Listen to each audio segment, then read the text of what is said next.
Hello, everybody, and welcome to the spooky crypt, or I want to call it the Haunting of Dacob Manor, where we get to read and share spooky stories. Of course, it's Edgar Allan Poe for Halloween of 2021, so I hope you're going to enjoy with me The Angel of the Odd, an extravaganza.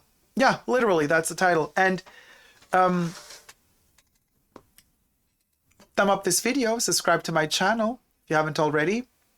And this is being filmed live in front of a live audience. So I have my co-chatters in the chats. So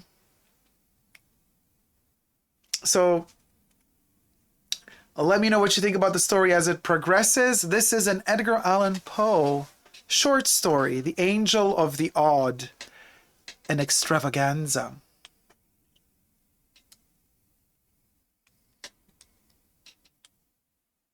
It was a chilly November afternoon. I had just consummated an unusually hearty dinner, of which the dyspeptic truffe formed not the least important item, and was sitting alone in the dining room with my feet upon the fender. And at my elbow a small table which I had rolled up to the fire, and upon which were some apologies for dessert, with some miscellaneous bottles of wine, spirit, and liqueur.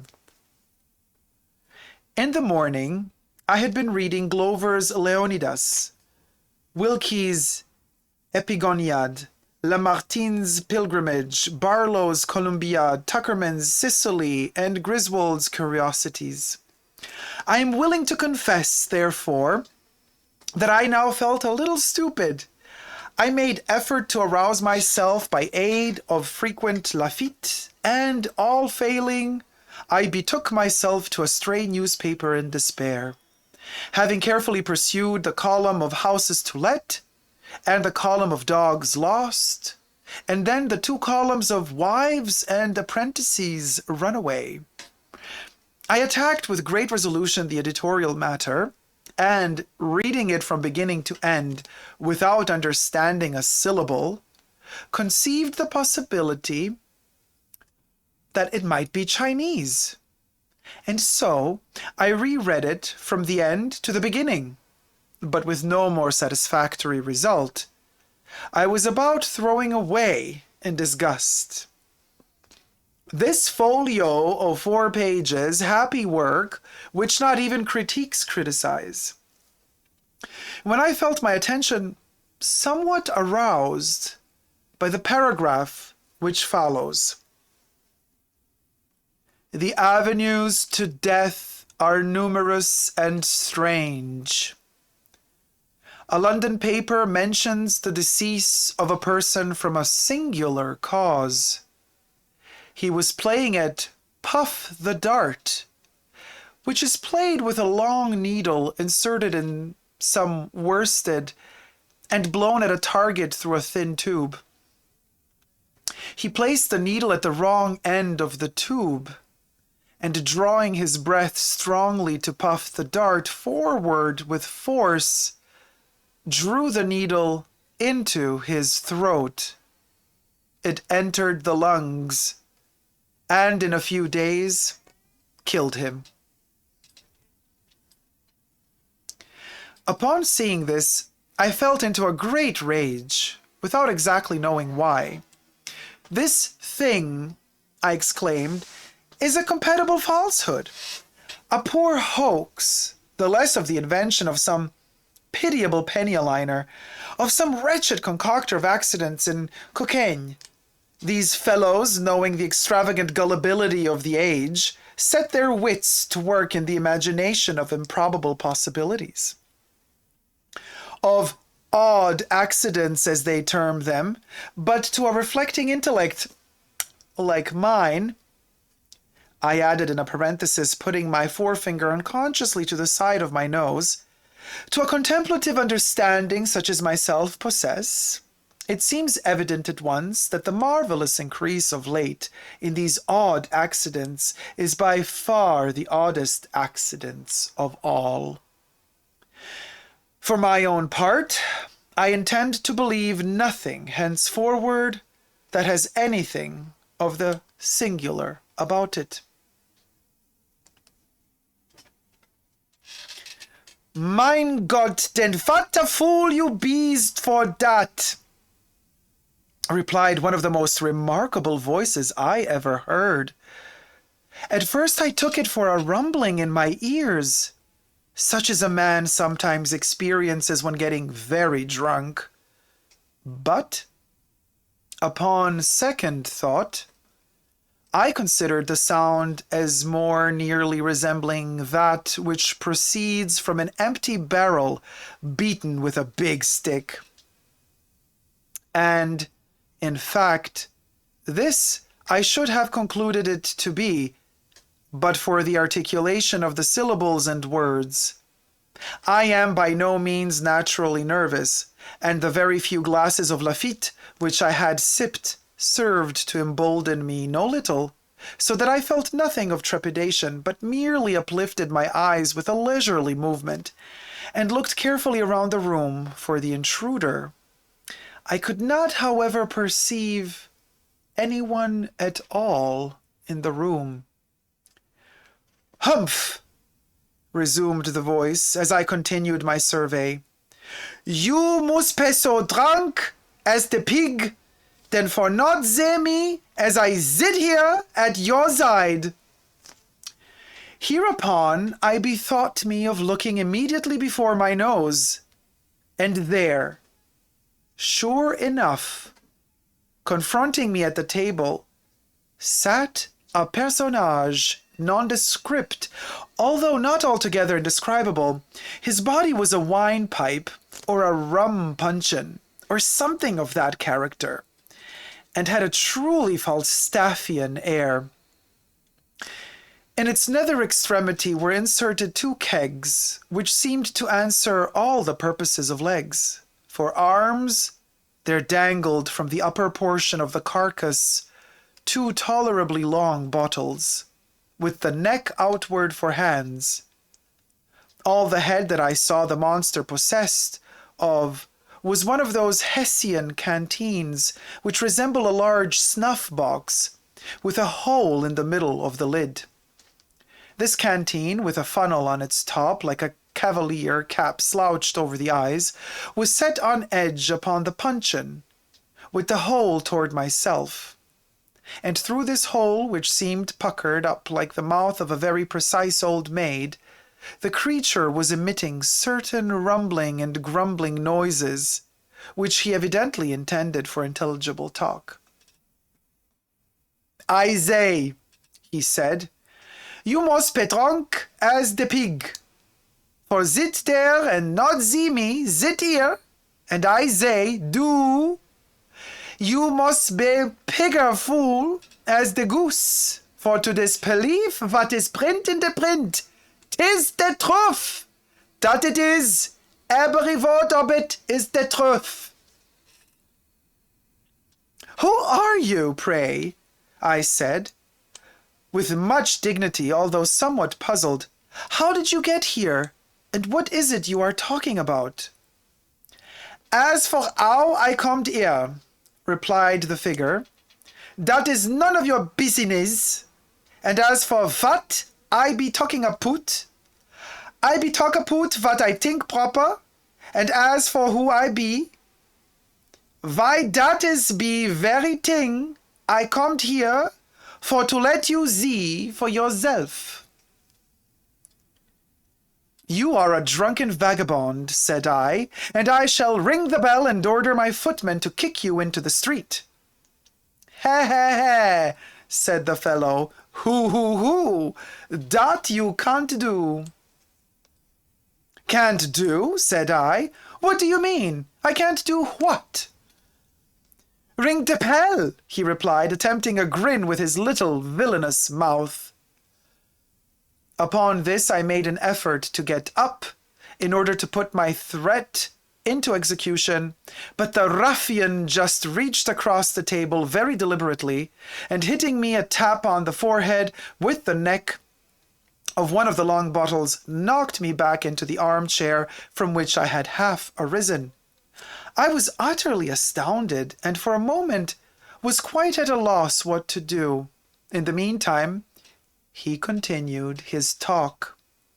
You see, said he, it is tepes for sit still, and now you shall know who I be. Look at me, see, I am the angel of the odd. And odd enough, too, I ventured to reply, but I was always under the impression that an angel had wings. Teving!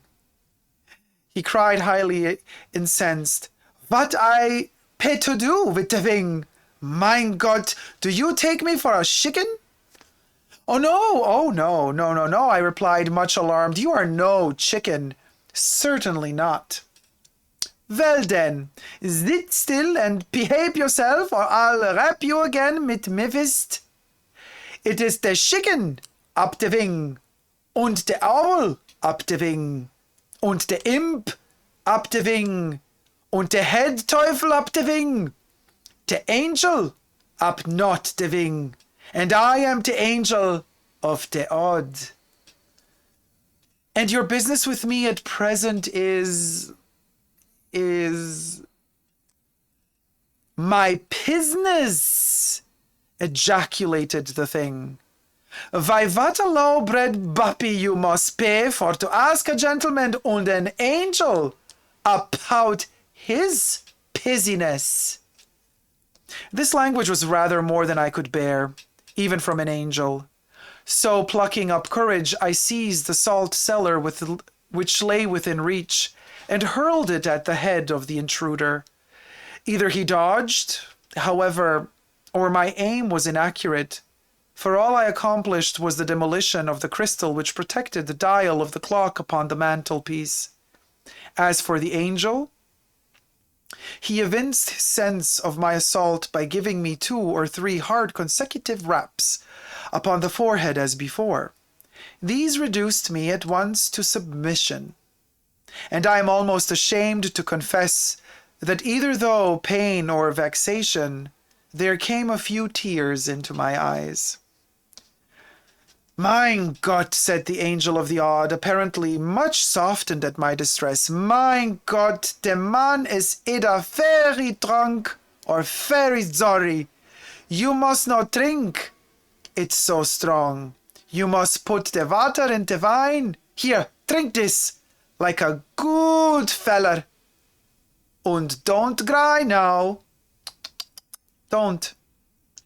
Hereupon the angel of the odd replenished my goblet, which was about 1/3 full of port, with a colourless fluid that he poured from one of his hand bottles. I observed that these bottles had labels about their necks, and that these labels were inscribed Kirchenwasser. The considerate kindness of the angel mollified me in no little measure, and aided by the water with which he diluted my port more than once, I at length regained sufficient temper to listen to his very extraordinary discourse. I cannot pretend to recount all that he told me, but I gleaned from what he said, and he was the genius who presided over the contretemps of mankind, and whose business it was to bring about the odd accidents which are continually astonishing the skeptic. Once or twice, upon my venturing to express my total incredulity in respect to his pretensions, he grew very angry indeed, so that at length I considered it the wiser policy to say nothing at all, and let him have his own way. He talked on, therefore, at great length, while I merely leaned back in my chair with my eyes shut, and amused myself with munching raisins and filliping the stems about the room. But by and by, the angel suddenly construed this behavior of mine into contempt. He arose in a terrible passion, slouched his funnel down over his eyes, swore a vast oath, uttered a threat of some character which I did not precisely comprehend, and finally made me a low bow and departed, wishing me, In the language of the Archbishop in Gil Blas, beaucoup de bonheur et un peu plus de bon sens. His departure afforded me relief. The very few glasses of Lafitte that I had sipped had the effect of rendering me drowsy, and I felt inclined to take a nap of some 15 or 20 minutes, as is my custom after dinner. At 6, I had an appointment of consequence, which it was quite indispensable that I should keep. The policy of insurance for my dwelling house had expired the day before, and, some dispute having arisen, I was agreed that at 6 I should meet the board of directors of the company and settle the terms of a renewal. Glancing upward at the clock on the mantelpiece, for I felt too drowsy to take out my watch, I had the pleasure to find that I had still 25 minutes to spare. It was 5:30. I could easily walk to the insurance office in 5 minutes, and my usual siestas had never been known to exceed 5 to 20 minutes. I felt sufficiently safe, therefore, and composed myself to my slumbers forthwith. Having completed them to my satisfaction, I again looked toward the timepiece, and was half inclined to believe in the possibility of odd accidents, when I found that instead of my ordinary 15 or 20 minutes, I had been dozing only 3. For it still wanted 7:20 of the appointed hour. I betook myself again to my nap, and at length a second time awoke, when, to my utter amazement, it still wanted 27 minutes of 6. I jumped up and examined the clock, and found that it had ceased running. My watch informed me that it was 7:30. And, of course, having slept 2 hours, I was too late for my appointment. "It will make no difference," I said. "I can call at the office in the morning and apologize. In the meantime, what can be the matter with the clock?" Upon examining it, I discovered that one of the raisin stems, which I had been filliping about the room during the discourse of the Angel of the Odd, had flown through the fractured crystal, and lodging, singularly enough, in the keyhole, with an end projecting outward, had thus arrested the revolution of the minute hand. "Ah," I said, I see how it is. This thing speaks for itself. A natural accident, such as will happen now and then." I gave the matter no further consideration, and at my usual hour retired to bed. Here, having placed the candle upon a reading stand at the bedhead, and having made an attempt to pursue some pages of the Omnipresence of the Deity, I unfortunately fell asleep in less than 20 seconds, leaving the light burning as it was. My dreams were terrifically disturbed by visions of the Angel of the Odd.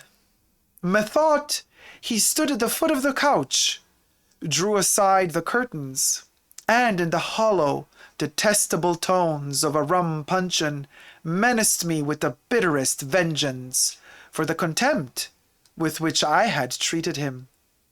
He concluded a long harangue, and taking off his funnel cap, inserting the tube into my gullet, and thus delugging me with an ocean of Kirschenwasser, which he poured in a continuous flood from one of the long-necked bottles that stood him instead of an arm.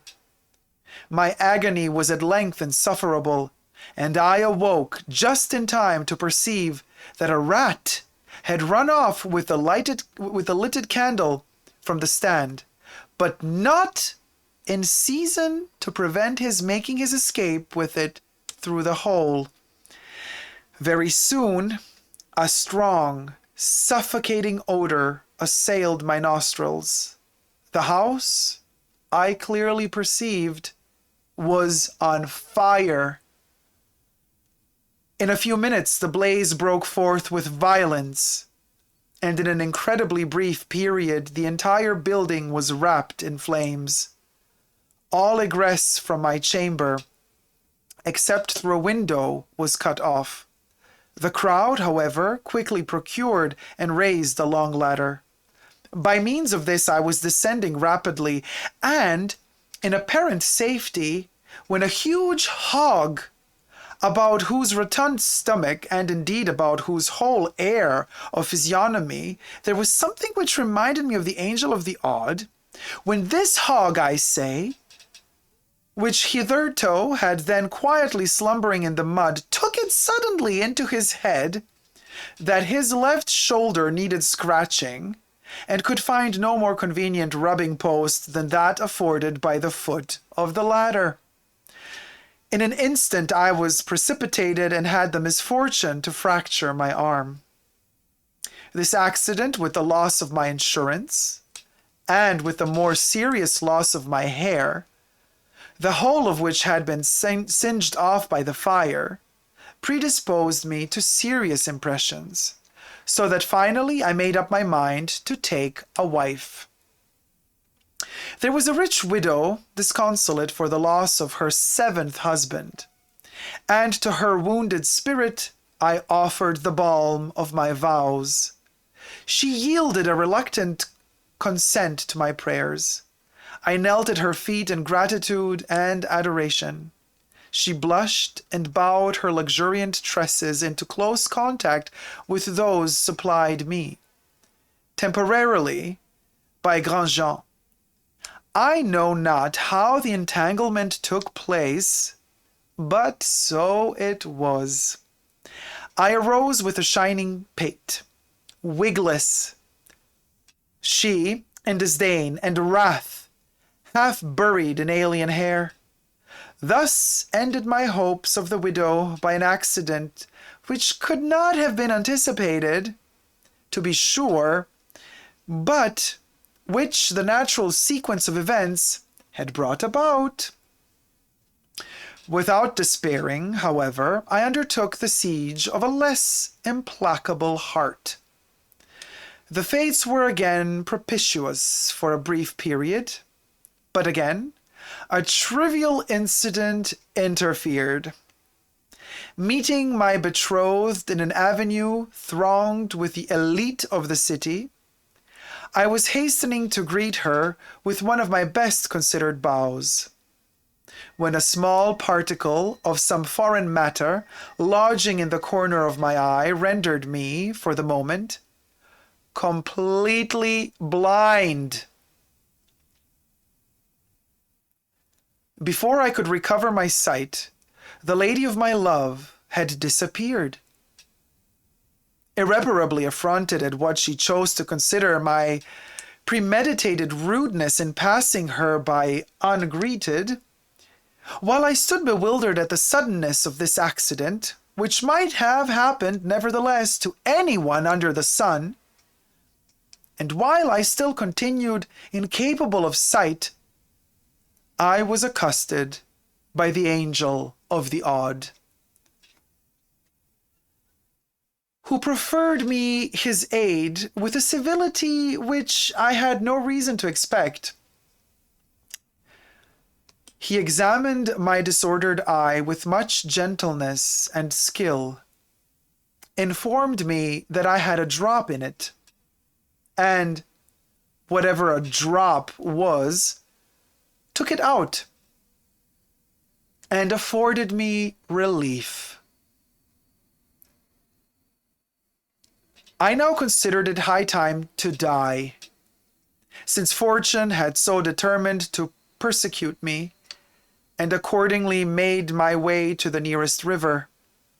Here, divesting myself of the clothes, for there is no reason why we cannot die as we were born, I threw myself headlong into the current.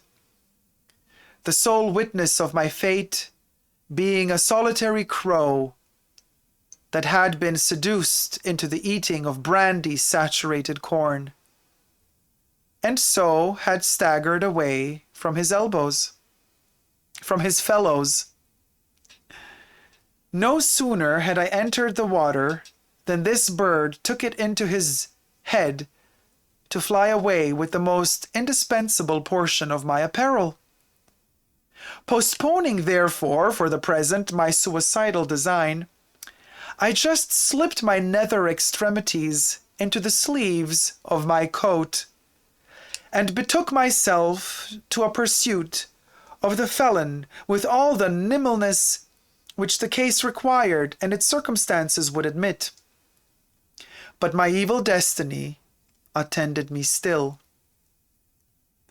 As I ran at full speed with my nose up in the atmosphere and intent only upon the purloiner of my property, I suddenly perceived that my feet rested no longer upon terra firma.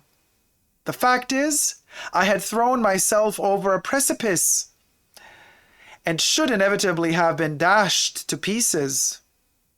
But for my good fortune in grasping the end of a long guide rope, which depended from a passing balloon. As soon as I sufficiently recovered my senses to comprehend the terrific predicament in which I stood, or rather hung, I exerted all the power of my lungs to make that predicament known to the aeronaut overhead. But for a long time I exerted myself in vain.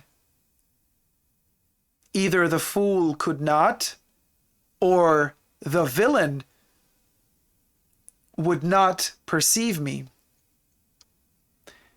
Meantime, the machine rapidly soared, while my strength even more rapidly failed.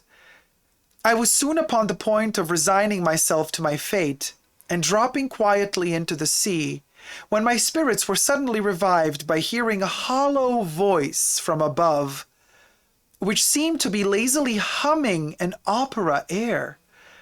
Looking up, I perceived the Angel of the Odd. He was leaning with his arms folded over the rim of the car, and with a pipe in his mouth, at which he puffed leisurely, seemed to be upon excellent terms with himself and the universe. I was too much exhausted to speak, so I merely regarded him with an imploring air. For several minutes, although he looked me full in the face, he said nothing. At length, removing carefully his meerschaum from the right to the left corner of his mouth, he condescended to speak. "Who be you?" he asked. "Und what der Teufel you be do there?" To this piece of impudence, cruelty, and affectation, I could reply only by ejaculating the monosyllable, "Help!" "Help?" echoed the ruffian. "Not I." "Der is te pottel. Help yourself." "Und P-tammed." With these words, he let fall a heavy bottle of Kirschenwasser, which, dropping precisely upon the crown of my head, caused me to imagine that my brains were entirely knocked out. Impressed with this idea, I was about to relinquish my hold and give up the ghost with a good grace, when I was arrested by the cry of the angel, who bade me hold on. "Hold on," he said. "Don't be in the hurry, don't. Will you be take the other bottle? Or have you pegot sober yet, and come to your senses?" I made haste, hereupon, to nod my head twice. Once in the negative, meaning thereby that I would prefer not taking the other bottle at present, and once in the affirmative, intending thus to imply that I was sober and had positively come to my senses. By these means I somewhat softened the angel. "Und you believe, ten?" he inquired. "At the last, you believe, ten, in the possibility of the odd?" I again nodded my head in assent. "Und you have belief in me, the angel of the odd?" I nodded again. "Und you acknowledge that you be the blind drunk und the fool?" I nodded once more. "Put your right hand into your left hand breeches pocket, ten, in token of your full submission unto the angel of the odd." This thing, for very obvious reasons, I found it quite impossible to do. In the first place, my left arm had been broken in my fall from the ladder, and therefore, had I let go my hold with the right hand, I must have let go altogether. In the second place, I could have no breeches until I came across the crow. I was therefore obliged, much to my regret, to shake my head in the negative, intending thus to give the angel to understand that I found it inconvenient, just at that moment, to comply with his very reasonable demand. No sooner, however, had I ceased shaking my head than, "Go to der Teufel, then!" roared the angel of the odd. In pronouncing these words, he drew a sharp knife across the guide rope by which I was suspended. And as we then happened to be precisely over my own house, which during my peregrinations had been handsomely rebuilt, it so occurred that I tumbled headlong down the ample chimney and alit upon the dining-room hearth. Upon coming to my senses, for the fall had very thoroughly stunned me, I found it about 4 o'clock in the morning. I lay outstretched where I had fallen from the balloon. My head grovelled in the ashes of an extinguished fire, while my feet reposed upon the wreck of a small table, overthrown and amid the fragments of a miscellaneous dessert. Intermingled with a newspaper, some broken glass and shattered bottles, and an empty jug of the Schiedam Kirchenwasser. Thus revenged himself the angel of the odd. Edgar Allan Poe, published 1844.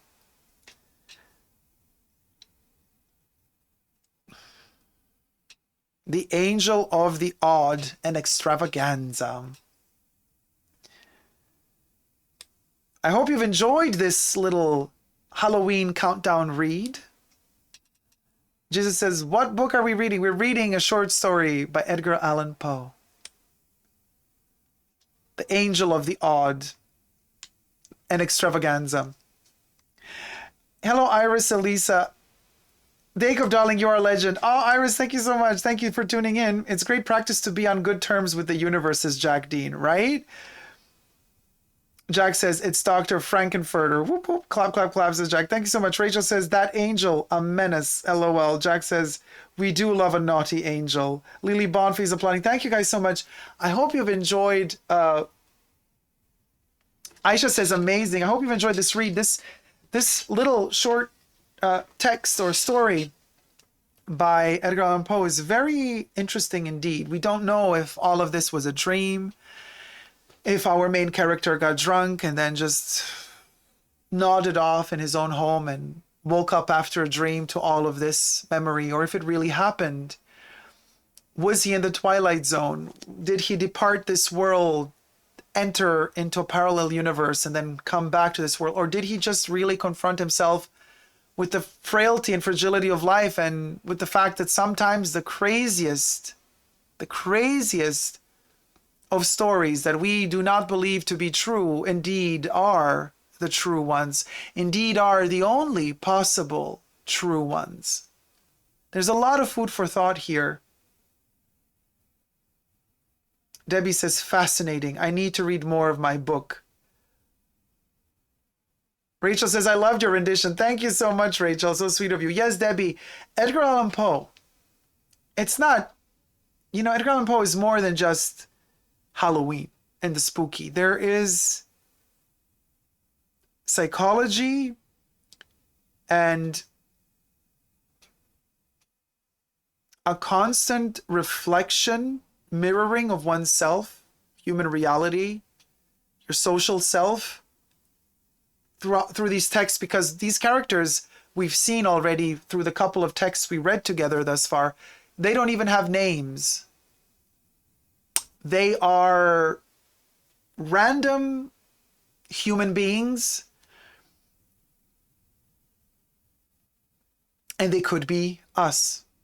So Edgar Allan Poe is a true artist, lifting that mirror to society and showing you the reflection. And that's the point of these texts.